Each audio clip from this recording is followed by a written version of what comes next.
sunset na. 6:39. No, daybird ang buhos eh. Nahirapan yung mga ibon. Walang daybird.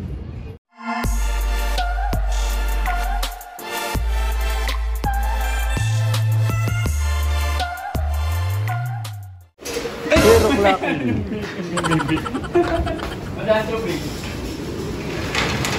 Welcome back mga kalapatids. Kasalukuyan kaming nag-aabang ng MacArthur. Time check 4:32. Na-release yung MacArthur ng 6:35 AM. Tapos yung maasin ng ARPCI pinakawala ng ibon ng 6:15 ng umaga. Abang-abang kami. Sana may mag-clock sa ibon namin. Ang MacArthur at maasin. Itong mga ibon na to mga kalapatids, ito yung mga single band namin na hindi naka-entry sa karera. So yun, waiting kami sa MacArthur. Pero ano yan, hanggang bukas pa ng tanghali ang abangan. Nagbabaka sakali lang na may mag-daybird. Pero ano, ito yung panahon dito. Ayan, lakas ng hangin. Tapos napakakulimlim. Ayan. Ito yung ano, part ng Antipolo. Sarado yung bundok. Ito Manila, ganun din. Makapalang ulap. Sa Bicol nga daw ay malakas ang ulan. Sana may maglakas sa ibon namin. Malamig nga yung hangin dito mga kalapatids. Ibig sabihin umuulan sa parte ng Laguna at Quezon. Walang ka-araw-araw. Medyo madilim ang kalangitan. Tapos medyo malakas yung hangin. Yun, umuulan na sa Antipolo. Dito, mahambon na. Ayan. Patay tayo dyan. Abot ng ulan yung mga ibon. Hindi maganda yung panahon. Ayan, kitang-kita oh. Makapal yung ulap. Walang araw. Malapit na nga mag-sunset. Wala pa rin nagka-clock sa MacArthur. Siguro nahirapan yung mga ibon dahil sa panahon. Yan, makulimlim pa rin yung panahon dito. Tapos padilim na. Makapal yung ulap. Maghapon na ano, makulimlim dito sa lugar namin. Time check 6:03. Wala pa ngang nagkakalak daw. Kahit isa. So yan, halos gabi na nga dito mga kalapatids. Binuksan namin yung ilaw dun sa may trapdoor. Si JJ bigay sa akula mo.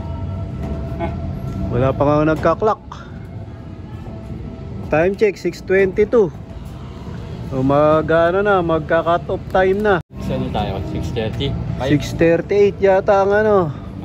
Ang cut off ng pag-aantay ng MacArthur. Tapos re-resume ulit yan bukas ng umaga. 5 na. 5 na yun. Sunset daw, baka ano, sunrise. Sunrise. Bukas. Tapos diretso ulit abangan nun. Ayan, meron nga kaming ilaw dyan sa landing board. Baka sakali may dumating, baka lang. So yun, cut off na nga para ngayong araw ng Sabado. Ayan, cut off time, sunset na. 6:39. Ayan, walang nagpaklak ngayong araw na to sa MacArthur Race. 14th PHA MacArthur Race. Ayan, madilim na nga dito, may ilaw lang yung ano namin, landing board. Ayan o, si JJB kayo. Kita ba ako? No, daybird ang buhos eh. Nahirapan yung mga ibon. Baka ano, bukas maraming magpauwi o magpaklak. Ngayon walang daybird. Sa mga oras na to ewan ko lang, mamaya baka may magpa-night bird. Hindi natin masabi mga kalapatids. Welcome back mga kalapatids. Bali second day ng abangan ng MacArthur. Time check 6:19. Wala pa rin akong ibon. Pero ano, wala pang nagka-clock. Day 2 na nga ngayon mga kalapatids. Kahapon walang nag-daybird. Yan, maganda na yung panahon. Hindi katulad kahapon. Hapon, ano, makulimlim na umaambon. Yan, maganda na yung sikat ng araw. Ano, mag-uwian na yung mga ibon. Eh, putang na mo, puti.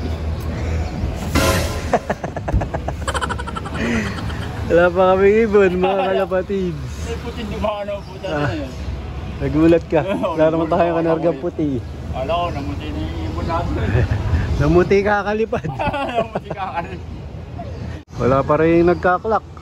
Sa lahat na nagkarga ng MacArthur, nahirapan niya tayong mga ibon, mga kalapatids. Time check, 8:28 AM. Ayan, mainit na. Ay, mapapakata pa no? Oo, mamaya pa, mga alauna siguro. Hanggang mamaya ka pa. Tapos yung ano, maasin hanggat walang nagkaklak. Diyan. Ayun o. Pagod daw. No. Swerte ano. Baka ano yan, MacArthur yan no. Ayun. Pitig lang ano? Kaya alam bakit dito galing. Sa Marikina. Dapat dito siya manggagaling sa South. Meron na daw 3 nag-clock. Si JJB kasalukuyan kami nag-aantay pa din. Time check 10:47 na. Ano, dumating na yung ibon namin. Waiting pa rin kami. Congrats do sa 3 nag-clock sa MacArthur. Ang gagaling ng ibon nyo. Ano nga, smash ang karera sa dami ng kinarga sa nung Wednesday nung ano loading. 3 pa lang yung nagka-clock. Ito yung panahon ngayon dito. Makulimlim. Dahil nga sa sobrang inip namin sa pag-aabang at wala pa rin kaming ibon sa MacArthur, pinagparis-paris ko na tong mga breeder namin dito sa colony. Yan. Ikinasa na namin sila. Sana magtugma o mag-click yung mga pairing na mga pinagparis-paris ko. Meron dito mga dating pairing katulad nito. Ito, MacArthur finisher. Ito yung ano, kalbayog clacker namin, oh. Sayang. Ayun lang nakawi. Time check, 3:57. So, ikaklak natin yan. Finisher. Pero kahit pa paano, nakapagpauwi tayo ng MacArthur. Napakahirap nga nung karera. Siyam lang yung talaga nag-clock. Tapos ito, meron tayong finisher. Sayang. Kukunti lang yung nag-clock, oh, siyam. Wala, ganun talaga. Pag walang ano, swerte. Pero salamat pa din, meron tayong MacArthur finisher. Gagawin natin dito, i-recover natin. Tapos gagawin kong ano, breeder. Ito nga isa sa mga talagang inaasahan ko kasi nga ano na to, galing na ng kalbayog. Ito yung hindi ko kinarga ng katbalogan sa ARPCI kasi hinanda ko nga siya sa MacArthur. Kaya lang ano, ito nangyari. Kinapos ng bahagya. Pero ano, talagang ano, mahirap yung karera. Wala nga nag-daybird kahapon nung Sabado dahil masama yung panahon. Bagay hanggang kaninang umaga, ano, makulimlim pa rin dito tapos makapal yung ulap. So yun, pero ganun talaga. So ano, ilaban pa natin to next year sa old bird category.